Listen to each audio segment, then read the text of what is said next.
Yo, yo, yo. Welcome to the NS9 Postgame Show. I'm your host, Anthony DiNardo. With me, we got Connor. Connor, welcome to the second loss after the postgame or after the All-Star break. I'm sorry. Did that require any commentary? I think we're done. We can end the postgame now. Yeah, because I don't think the audience needs us to tell them that the Pirates are bad. I think that would be insulting our audience's intelligence because I would assume that they watched the game. Yeah. So about that game that we had the pleasure of watching today. Honestly, it wasn't one of those bad, awful Pirate games. It was just one of those you're expecting the loss to come. When's it going to happen? Because I think the story for sure too. Johan Oviedo looked excellent today. Oh my God. I mean, excellent. We've talked about it on and on. It seems like I'm on a lot when Oviedo pitches, but I mean, the stuff is just, it can be so good. Today was certainly one of those days. In 10 Ks, 107 pitches, 1 hit, 7 innings pitched, only what, 2 or 3 walks? I think it was 3. Yeah, 3 walks. But yeah, still. he got a. And there was towards the end. We'll talk about it, but he got a little wild with control there at the end. When he gets kind of inconsistent with that control, you see him missing up and away a lot. And he was, but the difference was tonight that he was in control early, and when the control problems came, he was able to make pitches when he needed them. Yeah, very much so. I guess just talking a little bit about the control, the 2 walks came in the 6th and the 7th inning, where that changeup was getting away from him. That was launching like 10 feet up. That was the outside. One thing that I was pretty encouraged by in the early going from him is that changeup had quite a bit of movement on it away from left-handers. That was so did the fastball at times. That was having a weapon against left-handers for him is probably really important because they absolutely stacked this lineup with lefties tonight, and he dominated. Yeah, and I was gonna say too is the slider looked. I mean, it was all the way back again tonight too. I mean, like you said, everything was pretty much working for him tonight. He threw 107 pitches, 18 whiffs, so a 30% whiff rate. And of those, 7 from the 4-seam. To your point, 7 whiffs on the 4-seam, 6 on the slider, 2 on the curveball, and 3 from the changeup. So again, I mean, he just looked excellent. Now he did give up the home run, big deal. You're allowed to give up 1 earned run if you pitch 7 excellent innings and probably expect to get a W. So honestly, the home run, no harm, no foul. That was he missed with that one, and the difference was that he recovered from it. That was the lone. I mean, it was a fastball at 94 with no movement right down the middle. It obviously wasn't the movement that he wanted on it. It obviously wasn't the location that he wanted on it, and it got hit. It got hit really hard and really far, which is, what you expect from a pitch in that location. Right. But it didn't rattle him. Yeah, very much so. Again, I don't want to keep talking this, but a lot of our discussion preseason and last year when the trade happened was, Oviedo has great stuff. Is he a starter or is he a reliever? And it's outings like this that just make you salivate. I mean, this is why he's in the rotation. Well, first off, again, the rotation isn't strong this year. They were showing you reasons why you're penciling him in for next year. Right. At this point, right. Even with the inconsistencies that he has, because that's the encouraging thing with at least some of the inconsistencies is that at least he's giving you the innings. Right. Yeah, true. Which is bullpen needs. Right. So even when he's giving up 7 earned runs, he is just somehow finding a way to get you 6 innings, get you 5 1/3. Yeah, that's a good point. And I think that goes back also to what we've been saying. And I think you and I had his last starter, if not the start before that, where when he implodes. That's why the ERA is a little bit inflated. When you look at his ERA, it's a 4.5, whatever it is at this point in time. Doesn't really tell the story of his season. A lot of his runs come in big. A lot of runs. He's pitched a lot better than his final line would indicate at times. Right. Yeah, because I'm going down the list right now. I mean, his last start 5 earned, then 8 run before that. after that, he's only had more than 4 earned twice, 6 and 7. But again, like they come in bunches, but then like he pitches games just like this. So, when you have a 5-inning outing, they have 8 earned runs, that's going to really inflate your ERA. But yeah, like overall his season, I'm very impressed by Oviedo. So am I. Yeah. And I mean, if you saw it when they made the trade. The stuff was there. The repertoire was there. This isn't a 2-pitch guy. He was good tonight. I mean, one of the lone bright spots on this game. It really is. It really is. So, again, I'm leaning more towards I'm giving him every opportunity to be in this rotation. I like the talent. If you still can hone it in and have more starts mirror this one opposed to the 5 innings, 8 earned, I like what I see. It just got to be more consistent. Certainly has to be more consistent. No, I didn't. This is a lie. I did. I mean, I'll admit I did. Well, yeah. To begin the year, not so much. But like again, I have to trade. I've labeled him reliever the whole time. Yeah, no, when the trade happened, I saw. I could see something there. Yeah, a good reliever. Anyways, not to bash him, not to get on that train because this is the lone. I won't say lone bright spot. There was maybe 1 or 2 others, but Oviedo had an excellent start. So again, 7 innings, just 1 hit. Also, by the way, 3 earned. 3 walks, where 2 came later. 10 strikeouts. That lone hit being that home run we mentioned. Just filthy, absolutely filthy. Great start by Johan Oviedo. But honestly, Connor,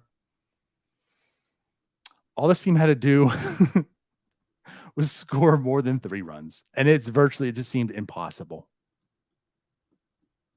Yeah. No, I mean, Andy Haynes and Ben Sherrington should really just congratulate themselves for this one, because it was just another miserable and seemingly entirely avoidable, terrible offensive day for the Pirates. Just pitiful. It didn't have to be this way. It really didn't. I'm not going to sit here and tell you that their offense could be some kind of juggernaut or even good, but there's no reason for it to be this bad. It is a choice to be this bad. Yeah. Like the one thing I want to say about this is I understand there's some injuries, right? I mean, hey, now granted, Trillo's been playing better offensively than Hayes has been. I am certainly not here to also tell you that there's going to be some controversy when Hayes comes back. When Hayes comes back, he's your third baseman. Right. Just put that out there. Andrew McCutcheon's on the IL. Like, I get there's some injuries and such. Choi's come back. Choi's actually been looking pretty good, though, coming back. I've been pretty impressed with G-Man. But you just... You had 1 run, and you just knew, you just had this feeling that this team was not going to score another run again. They just can't. They can't do it. And of course, we can harp on that catcher all we want to, because that's certainly a problem. We will talk about that more. But like, there's got to be more from this team in total. Right, and I think we're starting to see the regression that we expected from Nick Gonzalez. He had some pretty awful looking swings tonight that came on breaking pitches mostly. Yep. Marcano's nothing. I mean, but it's. I don't feel like I feel like I should be harping more on Marcano. Yeah, no, but I feel like he also finds ways to redeem himself too. I mean, the fact that it was 3-1, he's a big part of that. Right. Well, still 2-1. The fielding miscue. Yeah. Well, it's just, I can't emphasize enough that since Cruz went down, the 2 main options that they have employed there, Rodolfo Castro and Tucupita Marcano, and the main option we're seeing currently, because they've finally said, okay, Rodolfo is not a shortstop. He's not going to be starting there. It's Tucupita. Both of those guys have like outs above average below -5. Yeah. Tucupita's -7. Alika Williams and Leover Peguero are right there at AAA. Both are producing. I don't understand, with over a month to go until Cruz is back, and with the ever-present possibility that he's not going to play again this year. because he could very well have a setback. You just don't know. The mid-August timeline is probably a rehab, so he's probably not going to be back until September. Yep. There's no reason to be wasting time at to be wasting opportunities and reps at shortstop on people that we know are incapable of playing there. Yeah, and I guess that's where I'm at. I mean, you see the plays where he looks fantastic. I mean, the arm's terrible. The arm's just absolutely The arm is terrible. It's one of the reasons why he has -7 outs above average, right? Which is abysmal. Well, yes, but like I guess what I'll say is at least the glove looks good. Now, granted, again, we're going to talk about the play tonight, and that was awful. Do we have to? Yeah, we do. But like the glove has looked really good, and it's like for what this season presents with all the issues that are there, I'll at least take Marcano right now at this point in time because. Right. I mean, I guess I get what you're saying, but he provides a little bit more stability. But what I will tell you though is I'm not here to push Peguero. I'm not here on the train as much as I am on like an Andy Rodriguez being in the majors. Right. But I'm for Peguero because right. And what do you have to lose? Producing offensively big. What do you have to lose? That's the biggest thing. What do you have to lose? What do they, it's not producing here with these guys. What do they think his development will be hurt by? Like giving him 2 weeks in the majors at this point in his development. If that screws up his development, the development is bad. He's a bad player.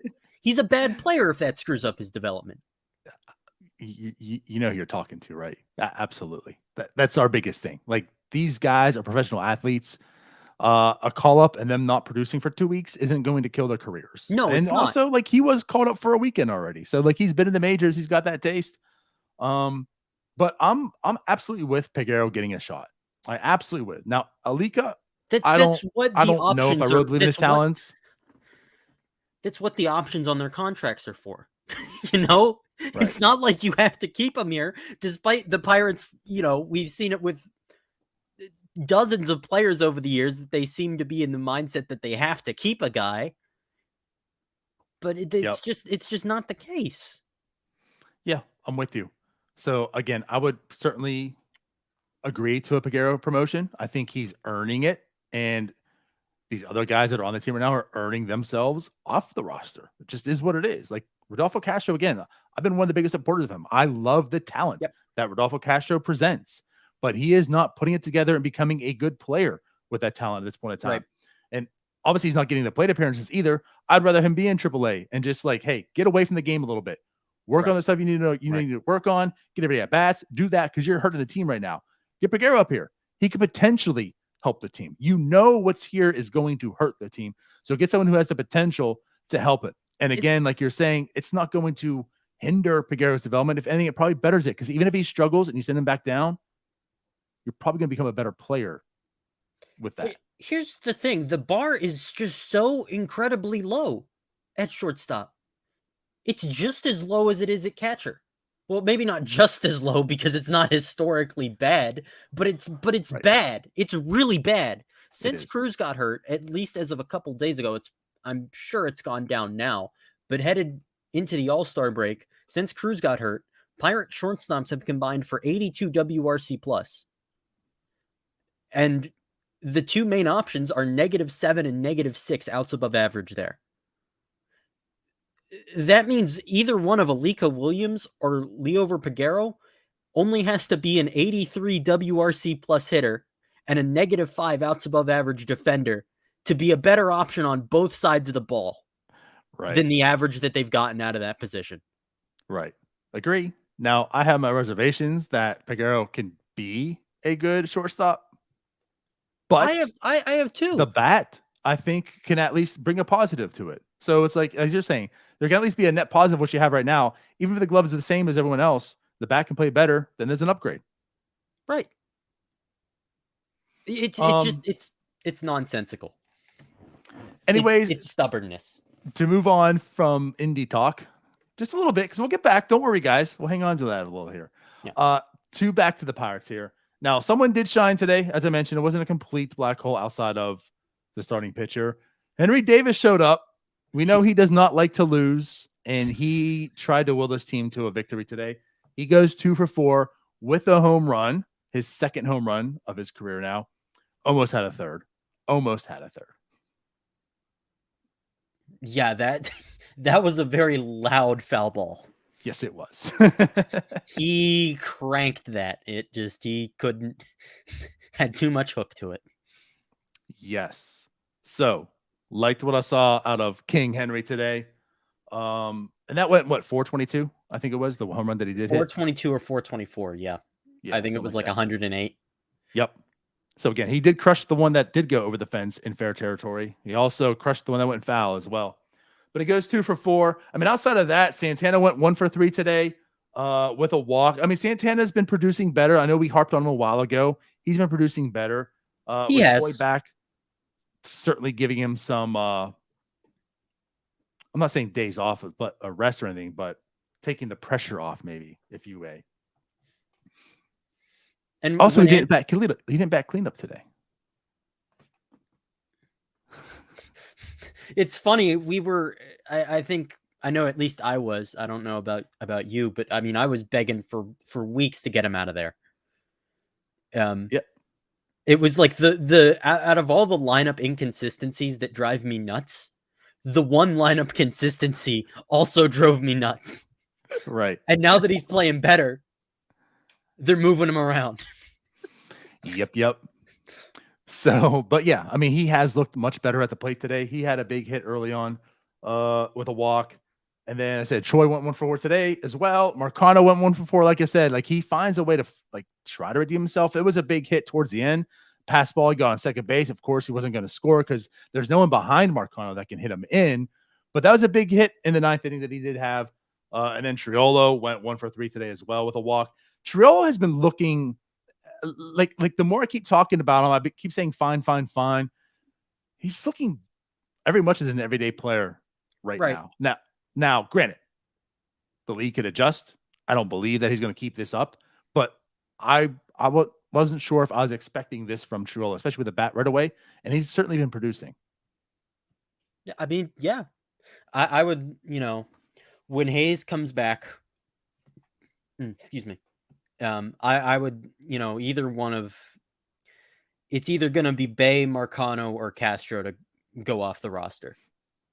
I'm pretty confident in that they cannot, unless he just has an absolutely catastrophic, week where he just goes 0 for 14 with 14 strikeouts. At that point, I still might keep him. Yeah. I mean, there's no way that they could reasonably send him back down at this point over the other options. I agree. And my money really is on Castro. That's who I would send down at this point in time too, is Castro, and keep Triolo here.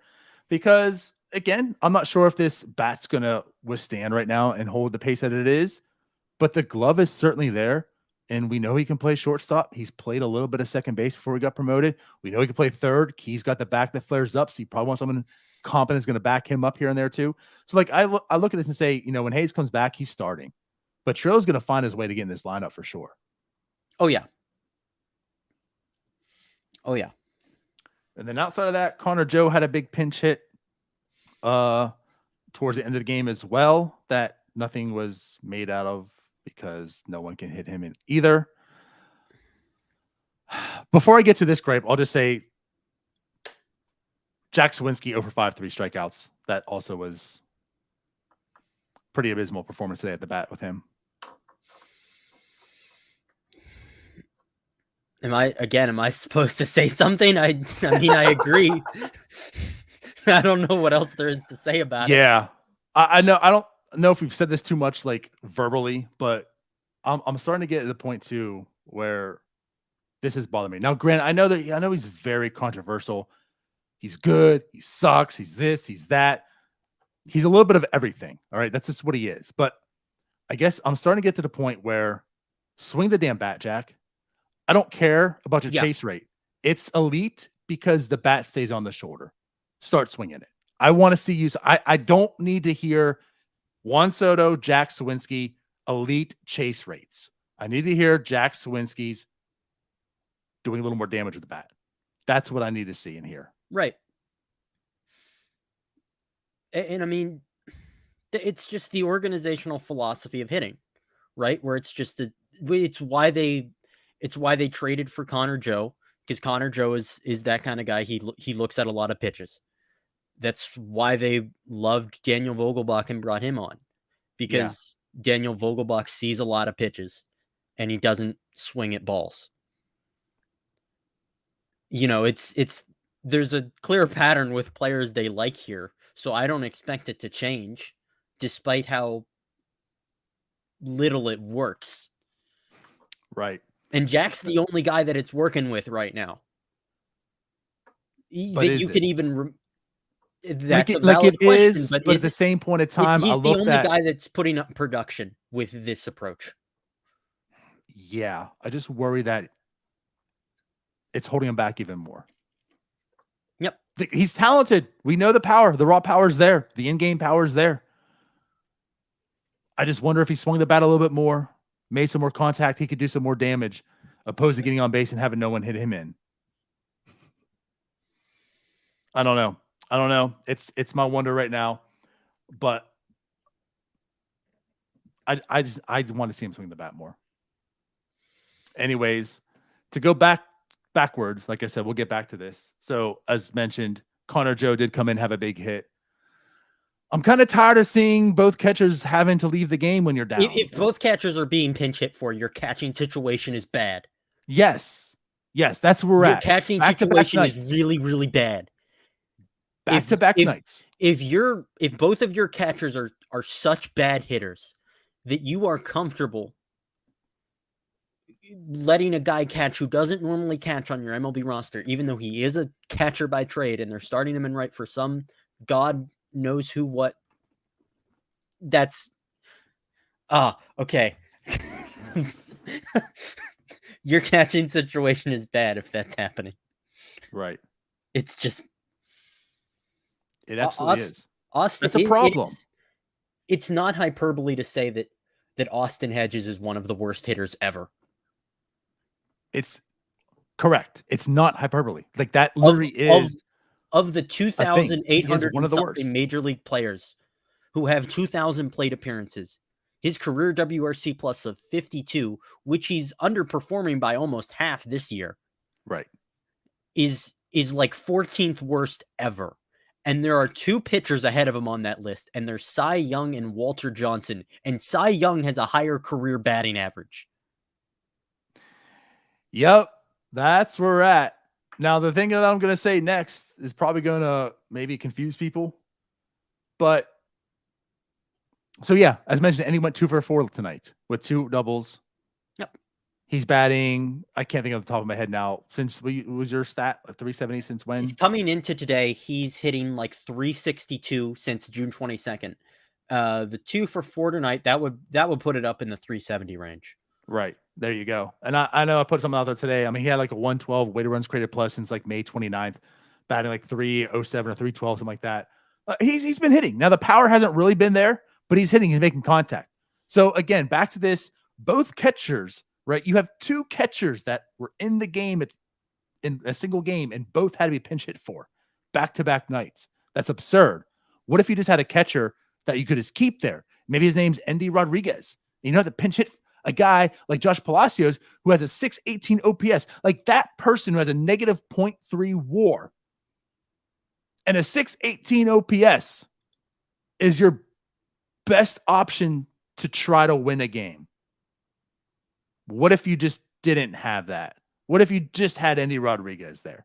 And I'm not saying Endy was going to come up here and just start killing it.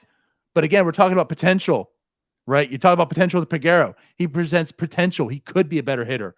I'm very confident Endy can be a better hitter than Austin Hedges. But what I will say is he just has to avoid, because that's the thing. Austin, I don't think it's, I can't believe that it's gotten this bad.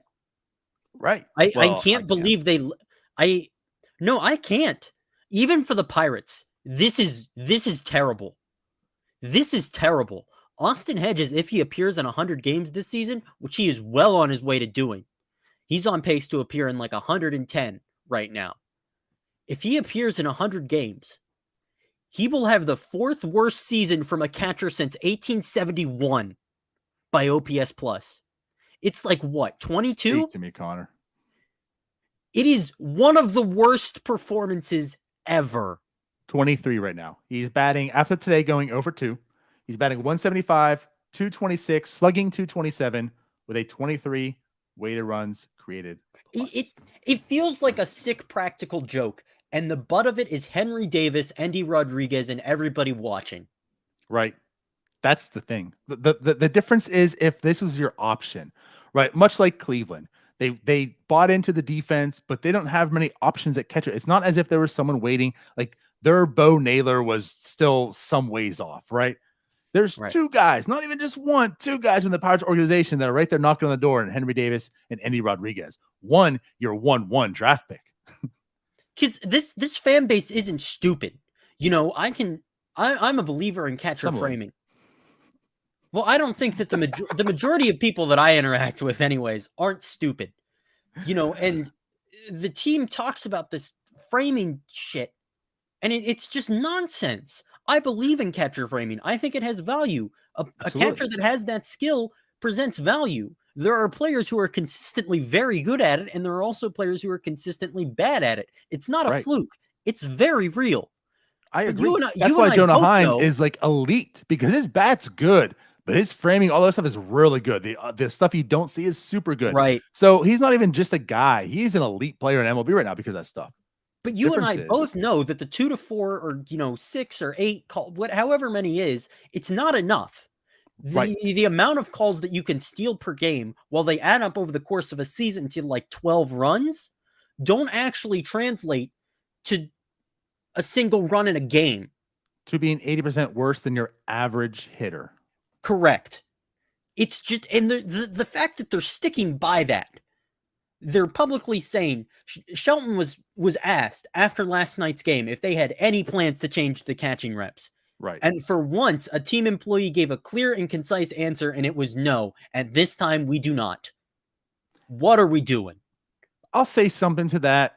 I don't care too much. I think that was blown a little bit out of proportion where people mattered. That's what he's going to say. Like, I'm sorry. I understand. At the same time, I'm not going to say like, hey, no, these guys suck. No, we need something different. I think it's unreasonable to expect him to say that, but to say concisely that no, we will not change. That's what bothers me, because but it's the same thing. Like, I'm going to talk about the players that are here. You know, again, that's just my take.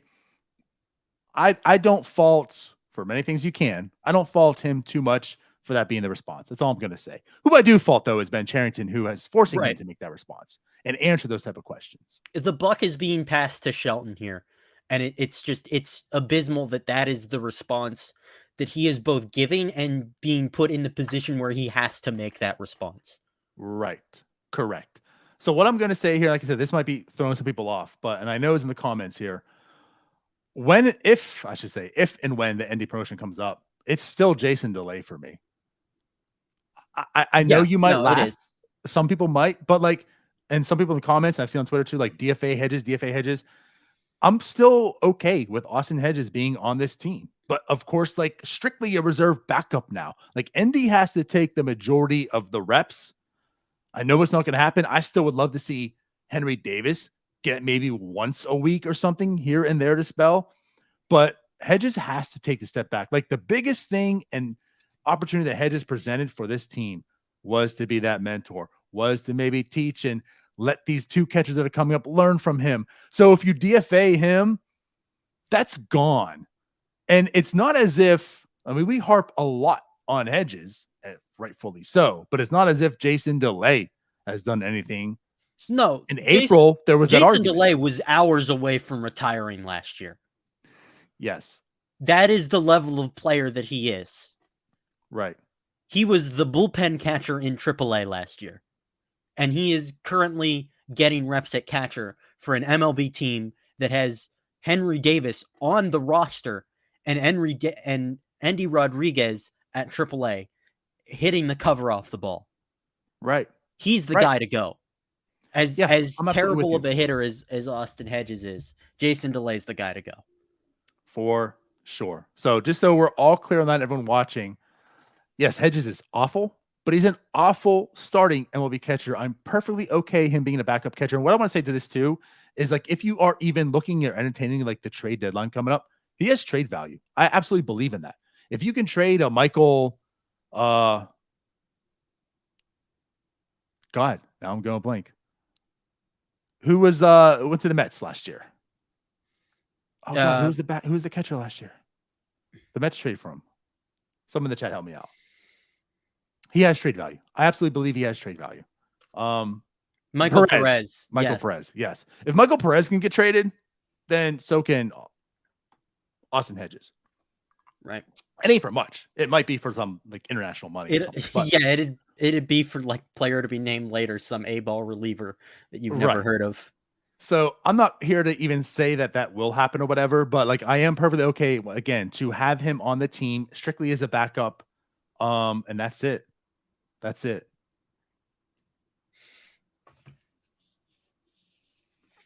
Anyways, what else do we want to talk about in today's game? Anything? So, do you find it suspicious that during both of Hedges' at-bats, the broadcast had an interview and then cut to promotion? Not to get too tinfoil hat here, but that just struck me as strange.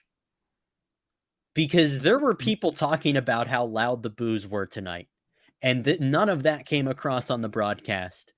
And that I've noticed that a couple of times where people are like, "Oh, he's booing." They're booing Hedges, and the broadcast you just can't hear it. Right. So maybe what I thought was funny too, and the irony in that is, if you guys know Hank on Twitter, Hank jokingly said, when he's first or last in an inning, they should just cut the commercial to get more money. And ironically enough, like that's kind of what happened. Like they went and did their own little thing here. Yeah, I don't know if that's just more irony. I guess we'll find out because he's still going to be catching quite a bit, I fear. It's just after that game, it was before Henry came up and he got booed really hard and the crowd mics picked it up. I've seen since that day, I've seen a bunch of talk about they're booing currently at the stadium. They're booing currently at the stadium, and the broadcast just doesn't pick it up. Very convenient. They're funneling in cheers in the broadcast. Also, another thing that just to touch on here, I don't think Moldinsky's anything. I'm at that point with him where he's probably not anything. Yeah, we didn't touch too much on the pitchers and the bullpen side. I don't know with him. I still very much wait and see from him. I don't know. I'm not ready to call it. Yeah, I don't know if I'm ready to call it, but the stuff that he showed in spring, I was pretty intrigued by because he had some nasty looking stuff in spring, and I just haven't seen it out of him ever since. Yeah, I guess where I'm at, I'm just trying to look here. So it's 12, so it's 13 innings so far on the season, which he's been fine in. I mean, tonight certainly wasn't a night. I mean, the loss he's kind of wearing at this point, right? Giving up the walk, giving up 2 base runners, no outs. Both earned runs were him, right? Right. Yep. Okay. Bednar did give up the hit, and then Marcano had the error.